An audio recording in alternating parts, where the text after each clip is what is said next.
hold on to your socks, White Sox fans, because big changes might be coming to the South Side. Just weeks after setting the MLB record in futility with a 121-loss season, sorry for the reminder, The Athletic recently reported that longtime majority owner Jerry Reinsdorf is considering selling the team. Yeah, you heard that right. He might be selling the Chicago White Sox.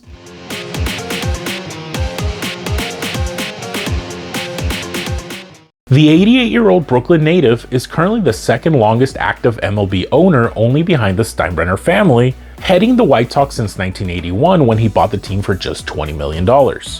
Unlike his Yankee counterparts though, Jerry Reinsdorf hasn't exactly been known for free spending during his time at the helm, with Andrew Benintendi's current 5-year $75 million contract the largest ever handed out in franchise history. Now, no offense to Benintendi, but seriously? But it hasn't been only on the field where Reinsdorf has tightened the wallet. As a fun tidbit, under Jerry's leadership, the team still travels in an Airbus 320, which for those of us that aren't familiar with airplane lingo was first manufactured in the mid-1980s. For reference, I present Exhibit A.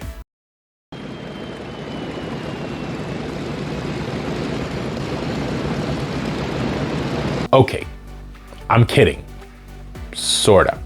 I mean, their current plane might not be that bad, but when a team uses a plane that only has a measly 8 first-class seats while the rest are coach, that says a lot. And when penny-pinching teams like Tampa Bay and Colorado charter nicer planes than a franchise worth $2 billion, well that speaks volumes. Aside from being tied with the wallet though, his team payrolls have only cracked the top 10 just 8 times since expansion in 1998. Reinsdorf has always been known by Sox fans as a meddling owner, akin to Dallas Cowboys owner Jerry Jones. Must be something about the name Jerry. His meddling led to Tony La Russa being fired in 1986 by then general manager Mr. You Can Put It on the Board, Ken Hawk Harrelson, which in turn allowed Oakland to scoop La Russa back up and go on to win 3 straight AL pennants and 1 World Series between 1988 and 1990. While that happened many moons ago, a recent example of Jerry getting his way was both the firing of manager Rick Renteria after the 2020 campaign and after the team's first winning season since 2012, as well as the decision to rehire a 10-year retired Tony La Russa to take his place over recent World Series winning skippers like Alex Cora and AJ Hinch, especially after then GM Rick Hahn's comments about looking for someone with recent World Series winning pedigree. Rumor has it that the only other person interviewed was former Chi Sox utility player Willie Harris, but I mean, maybe I'm blind? But doesn't that signature look an awful lot like AJ Hinch's? But the La Russa hire was all Rick Hahn's idea. Sure.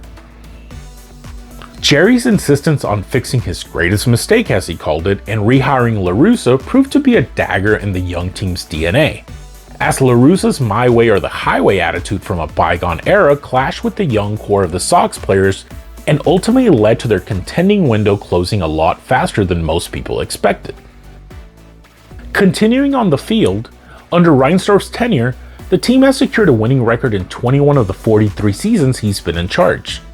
While that's not overly bad, it's still just a 48% win rate. The team does have one championship banner and their first in 88 years to call theirs during his time in charge, so he does have that to hang his hat on.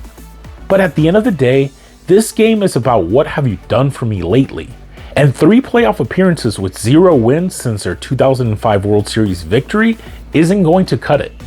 Whether refusing to fully embrace analytics, a lack of investing in the team's scouting department, firing play-by-play voice Jason Benetti simply because he didn't like his personality, hiring friends and family to important positions that have little to no knowledge on how to run a baseball organization, or his stubborn unwillingness to adapt to the way the game is played now, since 1981, the Chicago White Sox have had Jerry Reinsdorf's stamp of approval from top to bottom, for better, or considering the recently completed record-setting 121-loss campaign, for worse. If this rumored sale goes through and he does end up selling the team to the group currently led by former big league ace Dave Stewart, or anyone else for that matter, a breath of fresh air will blow through Chicago's South Side. No more seeing stars like Frank Thomas be kicked to the curb to finish their careers elsewhere. No more letting basketball stars like Michael Jordan play in the organization's minor league system, taking the place of actual baseball players. No more loyalty to a fault to GMs and managers who have overstayed their welcome. Maybe this time it will be different. For Chicago White Sox fans, one can hope. Thank you so much for watching. I'd love to hear your thoughts and opinions on my thoughts and opinions in the comments below. If you guys enjoyed the video, please don't forget to hit the like button below and subscribe so you don't miss any of my new content. I'm TK, and I'll catch you guys here next time on the Baseball Blues.